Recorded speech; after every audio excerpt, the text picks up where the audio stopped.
3 দিন ধরে নিখোঁজ গৃহবধূ। সাতক্ষীরা শহরের কাটিয়া লস্করপাড়া এলাকা থেকে ইমা পারভিন চন্দনা নামে এক গৃহবধূ 3 দিন ধরে নিখোঁজ রয়েছেন। এই ঘটনায় সদর থানায় সাধারণ ডায়েরি করেছেন তার বাবা। নিখোঁজ ইমা পারভিন চন্দনা সাতক্ষীরা শহরের কাটিয়া লস্করপাড়া এলাকার বাসিন্দা রবিউল ইসলাম ভ্যান্ডারের দ্বিতীয় স্ত্রী।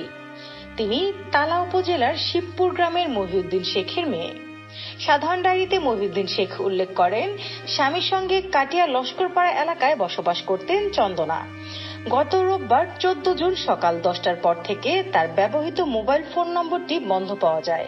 এরপর আত্মীয় স্বজন ও পরিজনদের বাড়িসহ সম্ভাব্য বিভিন্ন স্থানে খোঁজাখুঁজি করেও তার কোনো সন্ধান মেলেনি। জিডিতে তিনি আরো অভিযোগ করেন, এ কারণে স্বামী ও তার পরিবারের সদস্যরা তাকে কোথাও লুকিয়ে রাখতে পারেন অথবা তার কোনো ক্ষতি হয়ে থাকতে পারে বলে তিনি আশঙ্কা প্রকাশ করেছেন।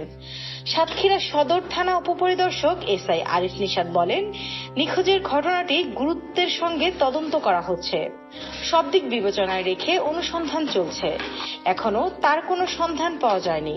বিষয়টি দেশের সব থানায় জানাতে বেতার বার্তা পাঠানো হয়েছে। পুলিশের পক্ষ থেকে চন্দনার সন্ধান মিললে নিকটস্থ থানায় অথবা সাতক্ষীরা সদর থানায় যোগাযোগ করার অনুরোধ জানানো হয়েছে। স্নিগ্ধা আখি, দৈনিক নতুন সময়, ঢাকা।